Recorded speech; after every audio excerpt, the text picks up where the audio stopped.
ఓం శ్రీ మహాగణాధిపతి నమః, శ్రీ సరస్వతి నమః, శ్రీ గురుభ్యో నమః. జై గణేష్ క్రియేషన్స్ ప్రేక్షకులందరికీ స్వాగతం. నేను మీ అనుపమ. ఇక శివపురాణంలో మనము అలా కథ చెప్పుకుంటూ ఉన్నాము. ఈ రోజు వల్లి కళ్యాణం అనేటటువంటి భాగంలోకి వచ్చాము. మరి పోయిన భాగం వచ్చేసి వల్లి బంధంలో ఏ విధంగా సుబ్రహ్మణ్యేశ్వర స్వామి వల్లిని చూసి ప్రేమలో పడతాడు, ఆ బంధము కళ్యాణ బంధము ఏ విధంగా ముడిపడబోతుంది, బిల్లరాజు కుమార్తె అయినటువంటి వల్లి కుమారికి ఇక పెద్ద భార్య అయినటువంటి దేవసేన సమ్మతితోటే అనుమతితోటే కుమారస్వామి ఏ విధంగా బిల్లపురానికి వచ్చి వల్లి మనసు గెలుచుకొని రాజదంపతుల సమక్షంలో ఏ విధంగా కళ్యాణానికి సన్నద్ధం అవుతున్నారు, సన్నాహాలు జరుగుతున్నాయా అనేటటువంటి భాగం అలా తెలుసుకుంటూ ఉన్నాం కదా. ఇక వల్లి కళ్యాణం అనేటటువంటి భాగం మనము తెలుసుకునే ప్రయత్నం చేద్దాము. ఇక ఆమె మాట్లాడకుండా రాజభవనానికి వెళ్ళిపోయింది. ఎవరు ఆమె? వల్లీదేవి.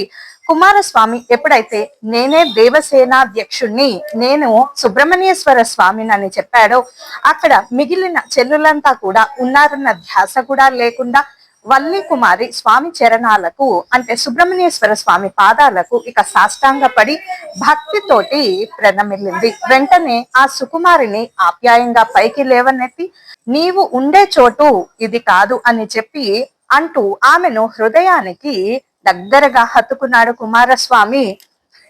ఆ వెచ్చని స్పర్శలో అలా ఎంతసేపు ఉన్నారో వారికే తెలియదు. ఇక ఆ గాఢ పరిష్వంగంలో, ఆ గాఢ పరిష్వంగ సుఖంలో ఎన్ని భావాలు మాట్లాడుకున్నారో వల్లీదేవి ఇక సుబ్రహ్మణ్యేశ్వర స్వామి ఇద్దరు కూడా వారికే తెలియదు. ఇక పక్కనే చేరిన మిగిలిన చెల్లులంతా కూడా వారిని వారిస్తున్నా ఏమి పట్టించుకోకుండా ఈ బాహ్య ప్రపంచంలో లేకుండా ఇక ఇద్దరు కూడా ఏమి పట్టించుకోనంత ప్రణయంలో పడిపోయారు. ఇక ఆ జంట వల్లి కుమారి ఇక సుబ్రహ్మణ్యేశ్వర స్వామి జంట. ఇంతలో రాజదంపతులు ఇక పులింద దేశానికి రాజదంపతులు పరివారంతో శ్రావ్యమైన మంగళాతూర్య రావాల మధ్య అక్కడకు రానే వచ్చారు. దాంతో ఇద్దరు కూడా ఆ ప్రణయ లోకం నుంచి విడివడి ఇక మామూలు సాధారణ స్థితిలోకి, మామూలు లోకంలోకి వస్తారు. ఇక నారదుడు వర్ణించిన తరహాలోనే ఉన్న కుమారస్వామిని చూస్తూనే పులిందుడు దోసిలొగ్గి ఇక నమస్కరిస్తూ స్వామి కుమారస్వామిని అందరూ కూడా కుమార అని అంటారు. ఎందుకంటే ఈ లోకాన్ని రక్షించిన కారణంగా ఇక ఇన్నాళ్లకు మిమ్మల్ని కల్లారా చూడగలిగేటటువంటి భాగ్యం కలిగింది. ఇన్నాళ్లకు కల్లారా చూడగలిగాను మిమ్మల్ని, మీ పరాక్రమాన్ని నారదుడు చెప్తూ ఉంటే త్రిలోక సంచారి అలా నేను వినగలిగి ఉన్నాను. నేను ఇప్పటికే మీ గురించి విని ఉన్నాను. నేటికి నా జన్మ ధన్యమైంది. పరాక్రమశాలివి, దేవసేనాధిపతివి, దేవసేనకు పతివి, అలాగే దైవానివి, అన్నిటికీ మించి ఆది దంపతులైనటువంటి పార్వతీ పరమేశ్వరుల ప్రియమైన పుత్రుడవి కాబట్టి కుమారుడు అయిన మిమ్ము సాదరంగా నా రాజభవనానికి మరి మా ఇంటికి ఆహ్వానిస్తున్నామంటూ భార్య సమేతంగా అర్థిస్తాడు పులిందుడు.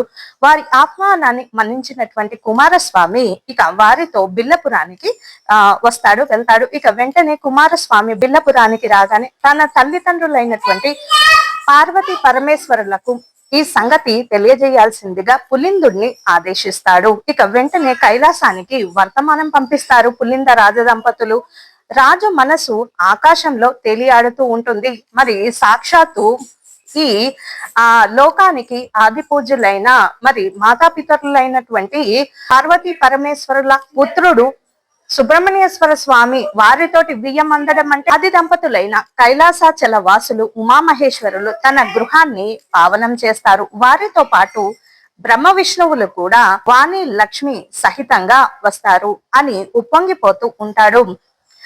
రాణి కూడా అదే పరిస్థితిలో ఉంటుంది. ఇక సాక్షాత్తు కైలాసవాసుడు పార్వతీదేవి వస్తున్నారంటే ఇక ఎవరికి మాత్రం ఆనందం ఉండదు. చాలా ఆనందం వేసిందట ఈ పుల్లింద దంపతులకు, బిల్లపురానికి చెందినటువంటి పుల్లింద దంపతులకు. ఈలోగా బిల్లపురాన్ని వైభవంగా, చాలా అతి వైభవంగా మరి వియ్యంకుడు వియ్యపురాలు వస్తున్నారు కాబట్టి చాలా వైభవంగా అలంకరిస్తారట. ఆకాశం అంతా పందిరి, భూదేవంత పీఠాన్ని వేయిస్తారు. ఇక వల్లీదేవి కుమారస్వామిలా కళ్యాణ వేదిక అవుతుంది. దాన్ని ఎంతో అపురూపంగా అలంకరించారు. ఆహ్వానాలు అందిన వారంతా కూడా ఆగమేఘాల మీద త్వరగా ఇక తేలుతూ ఆడుతూ పాడుతూ తేలుతూ భూలోకానికి విచ్చేస్తారు. పులిందుని బిల్లపురము ఈ సమయంలో అమరపురిని తలపిస్తుంది. మరి అమరేంద్రుడే ఇక్కడ ఉన్నాడయ్యే, అమరేంద్రుడు కూడా అక్కడే ఉన్నాడు అంటే ఇంద్రలోకాన్ని తలపిస్తుంది అక్కడ వేసినటువంటి ఆకాశమంత పందిరి, భూదేవంత పీట వేసిన కారణంగా కళ్యాణ వేదికపై ఇక వల్లి సుబ్రహ్మణ్యేశ్వర స్వామిలు ఆసీనులయ్యారు. ఈ శుభ దృశ్యాన్ని ఎంతో ఆనందంతో వీక్షిస్తూ ఉన్నారు పులింద దంపతులు. ఇక వల్లీదేవి కుమారస్వామి ఇద్దరిని కూడా జంటను చూసి చాలా చూడముచ్చటైన జంట కదండి, మరి చాలా ఆనందపడుతున్నారట. ఇక వెంటనే కుమారస్వామి చరణాలని కడిగి కన్యాదానం చేస్తూ ఉన్నారు పులింద దంపతులు, రాజ దంపతులు. మరి అల్లుడు కాలు కడిగి కన్యాదానం చేయాలి కాబట్టి త్రిమూర్తులు, ఇంద్రాది దిక్పాలకులు, ఇక దేవ ఋషులు అందరూ కూడా వధూవరులను, వల్లీదేవిని అలాగే కుమారస్వామిని ఆశీర్వదించారు, ఆశీర్వాదాలు ఇక అందించారు. కుమారస్వామికి ఇదివరకే దేవసేన తోటి వివాహమైంది, ఇంద్ర కుమార్తె తోటి. అయినా సరే ఇది దైవ కార్యం కాబట్టి కుమారస్వామి పోయిన జన్మలో మాట ఇచ్చిన కారణంగా మరి వివాహానికి సిద్ధపడి వల్లీదేవిని వివాహం చేసుకుంటూ ఉంటాడు. మనం చెప్పుకోవాల్సిన విషయం ఏమిటి అంటే, మరి ఇంతటి దైవ కార్యానికి మొదటి భార్య అయినటువంటి దేవసేన ఏమాత్రం అడ్డుపడకుండా స్వయాన అనుంగు చెల్లెలే కాబట్టి వల్లీదేవి ఇక ఒప్పుకుంటుంది. ఇక ఆనంద నాట్యాలు చేస్తూ ఉంటారు అప్సరసలు, ఇక గంధర్వులు అపూర్వ గానం చేశారు. ఈ లోకోత్తర కళ్యాణానికి నేను కారకుడి నయ్యానే అనే భావంతో నారదుడు ఎంతగానో పొంగిపోయాడు. కాబట్టి ఈ వీటన్నిటికీ సూత్రధారి ప్రధానంగా ఎవరు? ఈ ఇద్దరిని జంటను కలిపింది, ఒకరి మీద ఒకరికి తలపులు ఆ కోరికను రేకెత్తించింది ఎవరు? త్రిలోక సంచారి అయినటువంటి నారదుడు.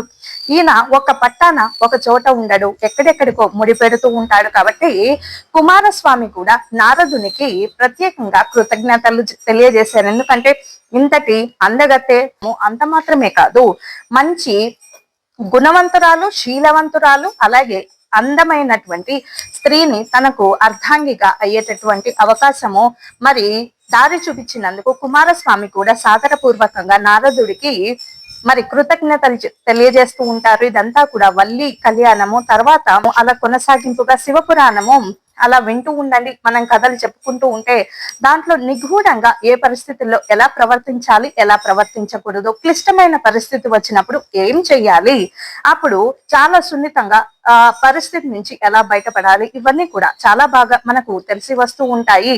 మనకు ఏదన్నా అర్థం కాని సమస్య వచ్చినప్పుడు ఒకసారి భగవద్గీత గాని, పురాణాలు, శివపురాణం ఇలా మీకు ఇష్టమైన పురాణాన్ని తీసి అలా తిప్పివేసి ఒక పేజీని చదువుతూ ఉండండి. మీకు తెలియకుండానే నిగూఢంగా అందులో మీకు ఒక సమాధానం దొరుకుతుంది. కాబట్టి ఎప్పుడు కూడా మరి పురాణాలు వల్లివేస్తూ ఉండండి, భగవద్గీత పారాయణం చేస్తూ ఉండండి. ఎప్పుడు కూడా ఓం నమో నారాయణాయ అనేటటువంటి అష్టాక్షరి మంత్రాన్ని, ఓం నమో నమ శివాయ అనేటటువంటి పంచాక్షరి మంత్రాన్ని, ఓం త్రయంబకం యజామహే సుగంధిం పుష్టివర్ధనం ఉర్వారుకమేవ బంధన మృత్యోర్ముక్ష్య మామృతాత్ అనేటటువంటి మహామృత్యుంజయ మంత్రాన్ని, ఉగ్రం వీరం మహావిష్ణు జ్వలంతం సర్వతోముఖం నృసింహం భీషణం భద్రం మృత్యు నమామ్యహం అనేటటువంటి మహామృత్యుంజయ మంత్రాన్ని, లక్ష్మీనారాయణుడికి సంబంధించినటువంటి మహామృత్యుంజయ మంత్రాన్ని, ఇవన్నీ కూడా చదువుతూ ఉండండి. శివపురాణము చక్కగా మీ ఖాళీ సమయాల్లో వినే ప్రయత్నం చేయండి. నేను మీ అనుపమ. లోక సమస్త సుఖినో భవంతు, సర్వే జన సుఖినో భవంతు. స్వస్తి.